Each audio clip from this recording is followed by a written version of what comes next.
All right. So the Green Bay Packers are coming in at 8-2, Minnesota 4-5. Now offensively, numbers might surprise you a little bit on Green Bay. I was a little shocked. So they're only 20th in total offense at 339.4. They're 18th in yards per play at 5.5. They are 19th in both passing and total rushing yards, 230.1 passing, 109.3 rushing. They're 15th in sack percentage at 5.6%. So kind of middle of the league, usually much better than that with Green Bay. They're 11th in touchdown percentage and 5th in interception percentage. They're 18th in yards per carry at 4.2, so very middling there. They are, however, 12th in third down percentage at 40.5%. They are 25th in red zone percentage at 53.8%. And 19th in points per game at 21.6. Now, defensively, much more stout than they have been in the past, at least in total defense. They are third in total defense, 309.9, and yards per play, they are also third at 5.1. They are third in passing yards allowed at 202.7, but only 23rd in terms of pressure percentage, and they're 11th in sack percentage, so they're getting home more than they're actually pressuring the quarterback throughout the game. They're 13th in rushing yards allowed at 107.2.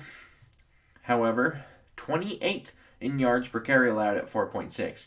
They're 22nd in third down percentage at 42.2%. 29th in red zone percentage at 73.1. And third in points per game allowed at 18. So overall, you kind of see a team that isn't good in the red zone or really running the ball. And their injury report is quite extensive. David Bakhtiari, he's out with a knee. All-pro left tackle, arguably the best one in the game when healthy. Aaron Jones, out with a knee. Malik Taylor, he's out with an abdomen injury. He is a receiver. Alan Lazard didn't practice all week. He is doubtful with a shoulder. Rashawn Gary got hurt last week, but he is questionable and was limited all week.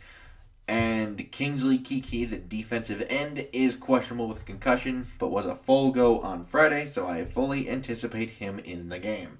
Now, Minnesota, offensively, they are 7th in total offense at 384.7, 15th in yards per play, though, at 5.7, and they're 9th in both passing yards and total rushing yards at 262.2 and 122.4.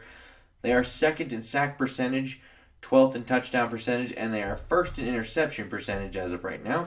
And they are 11th in yards per carry at 4.4. Defensively, not as stout as they used to be. 23rd total defense, 18th in yards per play. They're 14th in total passing yards allowed at 238.6. However, their claim to fame this year has been how often they can impact the quarterback and make him kind of feel trash around him. They are 5th in pressure percentage and 1st in sack percentage. They are 28th in rushing yards allowed, though, at 130.6, and 30th in yards per carry allowed at 4.7. But they are, however, coming off their best game against the run this entire year. They are 7th in third down percentage, though, right now, 34.5%. 25th in red zone percentage at 68, and 16th in points per game allowed at 23.4. Now, their injury report, much shorter. It's Bashad Breeland, questionable with a groin, and Wyatt Davis, who's out with an ankle, and it looked like he got hurt in practice. So, real thoughts. So offensively, they really do need to take advantage of that 4.6 yards per carry that they allow because, well, that is a major deficiency. If you're giving up nearly a first down every 2 runs, that's something you should definitely kind of poke at because, well, at minimum, you're setting yourself up for a lot of third and shorts if you can get that kind of average. And I'm also thinking shorten the game for the Packers offense. They lead the league in average time per drive at 3 minutes and 17 seconds. So with that 4.6 yards per carry, start running the ball, shorten the game. Maybe they don't rely as much on the run, which means they can't take advantage of the Vikings rush defense deficiency as much. especially with no Aaron Jones. Maybe they want to throw it more. We can give them some more pressure looks, things like that. Things are okay that way.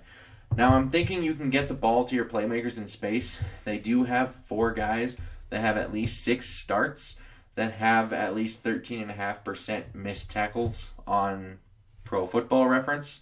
So I'm thinking get your guys in space, get Dalvin Cook out in space, Jefferson, throw some screens, Thielen, get some of that going, and just make them make tackles. That might be a way to go. Now, with both Jair Alexander, and Zadarius Smith on the injured reserve, I'm thinking maybe they can actually get some shots this time against the Packers, because a lot of times, the last couple of years here, they sit on these boots, and a lot of it has been Zadarius Smith. So with no Zadarius Smith and down their best corner, if you can run the ball, get those safeties to come up, get with the play action, I feel pretty confident in Thielen and Jefferson one-on-one with basically anybody they have. Now, I do say avoid turnover-worthy plays. The Packers have taken a pretty good advantage of these plays this season. They are 6th in terms of defensive turnover percentage, so avoid that.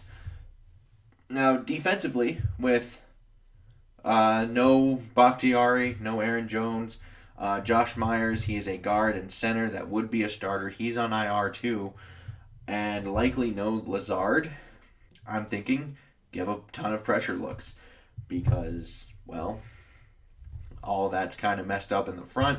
You probably have some inexperience up on the line. With Aaron Jones out, I know A.J. Dillon is a very, very capable running back. However, that also means there's probably lesser known players coming in, and maybe you can take advantage of some backs that aren't as well versed in the protection schemes, and you can kind of get home a bit. And with Bull and Tunyon's also on IR, which means the main guy he has rapport with is just Devontae Adams, maybe Valdez Scantling, but for the most part it's Adams. That will be a go in this game for sure. Now, obviously you contain Rodgers to the pocket because we've seen what happens when you don't. Bad things tend to transpire. So contain him to the pocket, and they certainly need to kind of come with the same attitude they did last week against the run.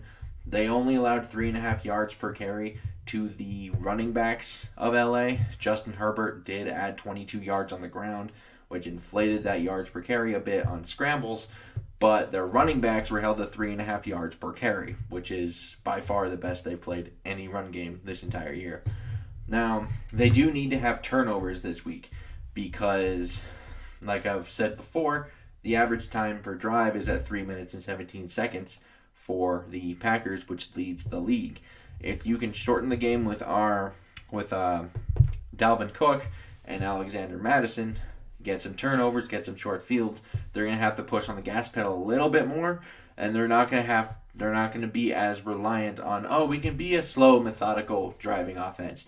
At that point, they're going to need big plays. They're going to want to push that gas pedal. They're going to want to go. Now, Minnesota currently is only ranked 15th in takeaways, which is basically right in the middle of the league. So they're going to actually need to come up with some more turnovers in this game, I think. I am taking the Packers, though, to win this game. 24-23. And I just feel like I've seen this movie before. It's, the Vikings are coming off a good win. Their most complete win. They were on the road against a good team. They're getting some starters back. You get Garrett Bradbury back. You get Patrick Peterson back. You get Harrison Smith back. You're getting Anthony Barr back from last week. And you're playing an overall injured team at home that is a division rival. Play should be jacked up. It's like, and I've seen this before. This usually means a Viking loss. So I think you could say on paper, you could find legitimate arguments that the Vikings should win this game. I think you can find them. However, I question the execution because I can see the path. I just question whether or not they can actually execute said thing. Because since 2019, the Packers are 3-1 against the Vikings.